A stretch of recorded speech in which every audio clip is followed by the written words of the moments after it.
Hello friends, my name is Khan and once again welcome back to my YouTube channel Karim classes. दोस्तों, आज के इस video में मैं आपके लिए लेकर आया हूँ क्लास 12th की फ्लेमिंगो बुक की एक बहुत ही प्यारी सी कविता जिसका नाम है अ थिंग ऑफ ब्यूटी। दोस्तों, आज के इस वीडियो में इस पॉम की समरी मैं आपको बताने वाला हूँ और साथ ही साथ इस पॉम से रिलेटेड जो मोस्ट इंपॉर्टेंट क्वेश्चन है वो भी मैं आपके साथ डिस्कस करने वाला हूँ। यकीन मानिएगा दोस्तों, क्लास 12th के एग्जाम के पॉइंट ऑफ व्यू से ये पोएम बहुत ही इंपॉर्टेंट है और अक्सर इस पोएम से रिलेटेड क्वेश्चन पूछे जाते हैं। एक्सप्लेनेशन भी निश्चित रूप से इस पोएम से पूछी जाती है। तो चलिए बिना देरी के शुरू करते हैं आज की इस वीडियो को और सबसे पहले समझते हैं इस पोएम की समरी को और साथ ही साथ इस पोएम से रिलेटेड कुछ मोस्ट इंपॉर्टेंट क्वेश्चन भी मैं आपको बताऊंगा जो आपको अच्छी तरीके से याद कर लेने हैं। निश्चित रूप से एग्जाम में कोई ना कोई क्वेश्चन इन्हीं में से आपसे पूछा जाएगा। तो चलिए बिना देरी के शुरू करते हैं आज की इस वीडियो को और समझते हैं।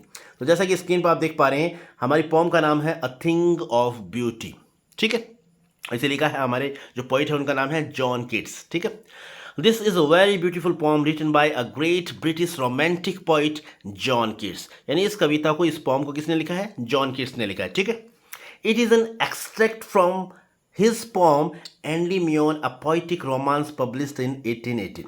अब हमारे जो पोइट थे जॉन किट्स, उन्होंने एक कविता लिखी थी, एक पोएम लिखी थी एंडीमियन, जो कि 1818 में प्रकाशित हुई थी। उस पोम का ही एक छोटा सा हिस्सा है जो आज मैं आपको बताने जा रहा हूँ, जिसकी समरी आज हम कर रहे हैं। उस पोम का एक छोटा सा हिस्सा है, उसी का एक अंश है, जिसे हम as a thing of beauty के रूप में आज पढ़ रहे हैं। ठीक है, अब इस पोम में पोइट ने क्या बताया वो देख लेते हैं। The poet says that a thing of beauty is permanent and its beauty always increases with the passage of time. Point हमें कहते हैं कि जो सुंदरता है ना, ये हमेशा स्थायी है, ये कभी भी खत्म होने वाली नहीं है और ये हमेशा वक्त के साथ क्या है? बढ़ती है। यानी कम नहीं होती, बल्कि वक्त के साथ क्या बढ़ती है, इसमें बढ़ोतरी होती है। It is a source of endless Joy for us. और हमारे लिए जो सुंदरता है, जो ब्यूटी है, जो प्राकृतिक सुंदरता है, प्रकृति की जो सुंदरता है, वो हमारे लिए अंतहीन आनंद का स्रोत है। ठीक है, the poet says that when we are sorrowful, it provides us with a shelter full of quietness, a sleep with sweet dreams, and health with soft breathing.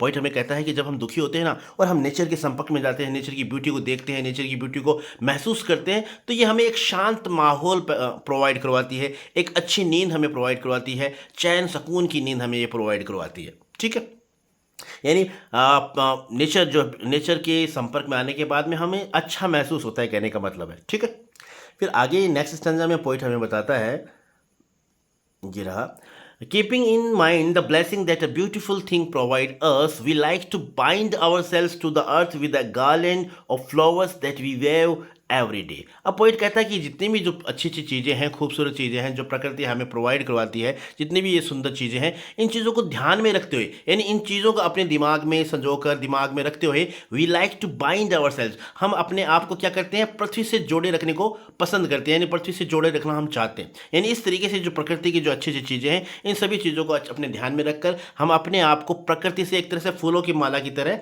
जोड़े हुए रखते हैं। ठीक है, we suffer from many ills. अब साथ ही साथ point हमें बताते हैं कि हम कई तरह की जैसे बुरी चीज़ों से भी ग्रसित हैं, एक तरह से बुराइयों से ग्रसित हैं। जैसे कि कुछ एग्जांपल यहाँ पर इस पोम में उन्होंने दिए हैं, जैसे डिस्पोंडेंस। डिस्पोंडेंस का मतलब होता है निराशा, डेर्थ ऑफ नोबल मैन, यानी अच्छे लोगों की कमी है, डेज फिल्ड विद सोरो, और हमारे जो दिन, जो दुख भरे दिन हैं, यानी दिन जो हैं, जो हमारे दुख से भरे हुए दिन हैं, एंड सैडनेस, उदासी है चारों तरफ, and dark and ways are the causes of human sufferings. यानी इस पोम में पोइट ने बताया है कि निराशा, अच्छे लोगों की कमी, दुख भरे दिन, उदासी चारों तरफ, अंधकार में जो रास्ते हैं, ये मानव की दुखों के कारण हैं। तो इन बातों को भी इस पोम में पोइट ने बताया है।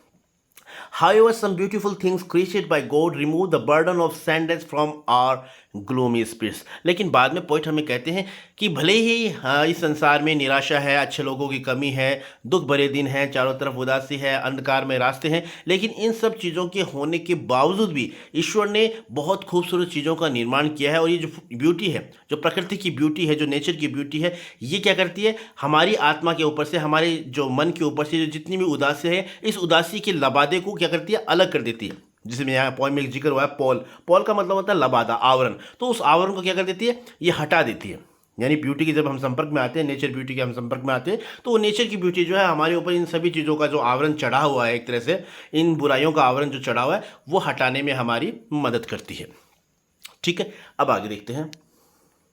आगे पॉइंट हमें कहते हैं, the poet recounts the beautiful things from the world of nature. अब बाद में पोइट जो अच्छी अच्छी चीज़ें, जो खूबसूरत चीज़ें हैं प्रकृति की, उन चीज़ों को गिनवाते हैं, हमें बताते हैं कि कौन कौन सी चीज़ें हैं जो पोइट की नज़र में ब्यूटीफुल हैं, सुंदरता के प्रतीक हैं। तो वो यहाँ पर बताते हैं, among the beautiful objects of nature are the sun, the moon and the trees which sprout new leaves to give cool shade to the innocent living beings. यानी पॉइंट बताते हैं कि जैसे सूरज है, चंद्रमा है, जितने भी छोटे मोटे बड़े पेड़ हैं, ये सभी क्या है, एक तरह से ब्यूटी है, नेचर ब्यूटी है, ठीक है। और आम प्राणी को, यानी आम लोगों को, सामान्य जो इनोसेंट लिविंग बींग्स हैं, जीवित प्राणी जो हैं, उनको एक अच्छी छाया ये प्रदान करते हैं, एक अच्छा एनवायरनमेंट उनके लिए क्रिएट करते हैं, ठीक है। तो ये सभी उनके लिए, ये सभी क्या है, नेचर की ब्यूटी है पोइट की नज़र में। और साथ ही साथ और पोइट क्या कहते हैं, Similarly, there are yellow daffodils, small streams, and sweet smelling of musk roses also provide positive energy to common living beings। और साथ ही साथ पोइट कहते हैं कि जिस तरीके से डैफोडिल्स यानी नरगिस के जो फूल हैं, छोटी छोटी नदी की जो जलधाराएं हैं, और खुशबू जो मस्क रोजेज की जो खुशबू है जो जंगलों में महकती है, ये सभी भी क्या है, एक तरह से पॉजिटिव एनर्जी का संचार हमारे अंदर करते हैं। यानी सामान्य जीवित प्राणियों में वो एक तरह से पॉजिटिव, एक सकारात्मक ऊर्जा का ये संचार करते हैं, एक सकारात्मक ऊर्जा इन्हें प्रोवाइड करवाते हैं। तो ये बातें पोइट ने इस पॉम में बताई हैं। यानी कुल मिलाकर अगर पूछा जाए कौन कौन सी नेचर ब्यूटी की बात पोइट ने इस पॉम में की है, तो आप बता सकते हैं जैसे सन को बताया है, मून को बताया है, ट्रीज़ हैं, डैफोडिल्स हैं, स्मॉल स्ट्रीम्स हैं, और मस्क रोजेस है। ये सभी जो है, जो ब्यूटीफुल चीज़ें हैं नेचर की, इन्हें पोइट ने अपनी इस पॉम में इंक्लूड किया है, ठीक है। आगे देखते हैं, after recounting the beautiful objects of nature the poet says that the great works and deeds of the brave man who laid down their lives for the people of the country have grandeur attached to them. अब ये जो nature की beauty की बात तो poet ने की है, इसके साथ साथ वो और चीज़ें हमें बताता है। पोइट हमें कहता है कि जो ग्रेट वर्क्स एंड डीड्स, यानी जो महान कार्य हैं, बहादुर लोगों के, महान लोगों के जो महान कार्य हैं, जिन्होंने अपनी ज़िंदगी कुर्बान कर दी अपने देश के लिए, तो उनका जो वैभव है वो भी हमें क्या करता है, एक तरह से हमारे लिए प्रेरणा स्रोत है, हमारे लिए एक तरह से ब्यूटी का काम करता है, सुंदरता का काम करता है, वो हमें मोटिवेट करता है, ठीक है। तो यहाँ पर लास्ट स्टेंजा में पोइट इनका जिक्र भी करता है, यानी हमारे देश के जो मार्टिर हैं, जो शहीद हैं, जिन्होंने अपनी जान की कुर्बानी लगा दी देश के लिए, तो उनका जो वैभव है, उनका जो महिमा का गुणगान है, वो भी एक तरह से सुंदरता के रूप में पोइट यहाँ पर बताता है। There bravery, sacrifice, endurance and unshakeable determination inspire generation after generation. अब पोइट कहता है कि उनकी जो बहादुरी है, उनका जो बलिदान है, उनकी जो सहन शक्ति है, उनका जो एक तरह से ना हिल यानी अनशेकेबल डिटर्मिनेशन, उनका जो दृढ़ निश्चय है, वो क्या करता है, पीढ़ी दर पीढ़ी आने वाली सभी पीढ़ियों को क्या करता है, प्रेरित करता है, इंस्पायर करता है। They are emulated by the people of their country. और इस तरीके से जो लोग हैं, देश के जो लोग हैं, वो उनका अनुकरण करते हैं, ठीक है। The beautiful tales we have heard or read are also a great source of joy and inspiration for us। और जो अच्छी अच्छी कहानियाँ हैं, जिन्हें हमने सुना है उनके बारे में, जिनको हमने पढ़ा है उनके बारे में, तो ये सभी क्या हमारे लिए एक तरह से आनंद का और प्रेरणा का स्रोत है, ठीक है। तो इस तरीके से पोम में पोइट ने इन बातों को बताया है। अब लास्ट में पोइट हम कंक्लूड इस तरीके से कर सकते हैं, इन द एंड देख लेते हैं, in the end the poet comments that all the joys on the earth are comparable to an endless fountain of immortal drink. ये लास्ट में पोइट कहता है कि जो टिप्पणी करता है, पोइट कमेंट करता है कि जो all the joys on the अर्थ, यानी इस पृथ्वी पर जितने भी आनंद हैं, जितनी भी जो सुख हैं, उनका कंपैरिजन किससे किया है, एक तरह से स्वर्ग से आने वाली जो इमॉर्टल जो अमृत का जो फंवारा है, उससे इनका कंपैरिजन किया गया है। जिस तरीके से स्वर्ग का जो अमृत का जो फंवारा है वो कभी ख़त्म होने वाला नहीं है, तो इस तरीके से जो नेचर ब्यूटी है ये भी कभी भी ख़त्म नहीं होने वाली है। तो इस तरीके से पोइट ने इमॉर्टल यानी endless fountain of immortal drink से कंपेरिजन किया है नेचर ब्यूटी को, ठीक है, कंपेयर किया है। It can be concluded that a thing of beauty never fades away. और वो लास्ट में इस तरीके से हम इसे कंक्लूड कर सकते हैं कि जो सुंदरता है, जो ब्यूटी है, ये कभी भी मुरझाती नहीं है, कभी भी ख़त्म होने वाली नहीं है। It has the power to remove darkness and negativity, यानी इसमें वो ताकत है जो अंधकार को दूर कर सकती है, जो हमारी नकारात्मकता को दूर कर सकती है। तो इस तरीके से पॉजिटिविटी के, यानी नेचर ब्यूटी की पॉजिटिविटी के बारे में बताया है, ब्यूटी के बारे में एक तरह से बहुत ही खूबसूरत अंदाज में पोइट ने इस पोम के अंदर बखान किया है, ठीक है। तो ये थी हमारी पोएम, जिसे मैंने बहुत ही आसान भाषा में आपको समझाने का प्रयास किया है। मुझे उम्मीद है ये पोएम आपको अच्छी तरीके से समझ में आ गई होगी, और मैं आपको रिकमेंड करना चाहूँगा कि इस समरी को आप अच्छे तरीके से याद कर लीजिएगा। यकीन मानिए दोस्तों, निश्चित रूप से इस पोएम में कोई ना कोई एक्सप्लेनेशन आपसे पूछी जाएगी। अब देख लेते हैं मोस्ट इंपॉर्टेंट क्वेश्चन। तो कुछ 5 मोस्ट इंपॉर्टेंट क्वेश्चन है, इन्हें भी आप अच्छी तरीके से याद कर लीजिएगा, क्योंकि शायद पूछा जा सकता है क्वेश्चन आपसे। तो सिंपल से क्वेश्चन है, ज़्यादा कुछ हार्ड नहीं है। अगर आपने समरी याद कर ली तो ऑटोमेटिकली ये आपको याद हो जाएंगे। तो हमारा पहला क्वेश्चन है, what beautiful things are depicted in the poem a thing of beauty. बहुत इंपॉर्टेंट क्वेश्चन है। कौन से अच्छी अच्छी चीज़ें हैं जो यहाँ पर इस पोएम के अंदर चित्रित की गई हैं पोइट के द्वारा। तो आप लिखेंगे, the poet admires all the objects of nature. पहली बात तो हमारे जो पोइट हैं जॉन कीट्स, वो क्या है, नेचर पोइट है, तो प्रकृति की सभी चीज़ों की वो प्रशंसा करते हैं, इसमें तो कोई दो राय है ही नहीं, ठीक है।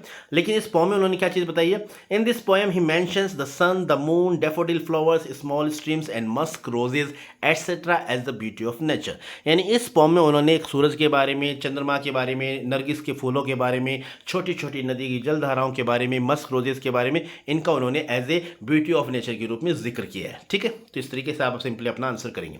अगला हमारा क्वेश्चन है, how is a thing of beauty a joy for ever. यानी जो सुंदरता की चीज़ें हैं वो हमेशा हमेशा के लिए आनंद देने वाली कैसी हैं, कैसे हैं, यानी कैसे हैं। तो इसका किस तरीके से आप आंसर करेंगे, आप लिखेंगे simply, a thing of beauty is Joy for ever. यानी जो सुंदरता की चीज़ें हैं वो हमेशा हमेशा के लिए खुशी देने वाली हैं, बिकॉज क्योंकि इट्स लवलीनेस ऑलवेज इंक्रीजेज, क्योंकि इनका जो प्यारापन है ना वो हमेशा बढ़ता है, कम होने वाला नहीं है। It never vanishes and it is imprinted permanently in our memory. यानी ये एक तरह से निश्चित एक तरह से स्थायी रूप से हमारी याददाश्त में, हमारी यादों में क्या है, वो छप जाती है। ये कभी भी गायब होने वाली नहीं है, कभी भी मिटने वाली नहीं है, ठीक है। तो इस तरीके से सिंपली आप अपना आंसर कर सकते हो।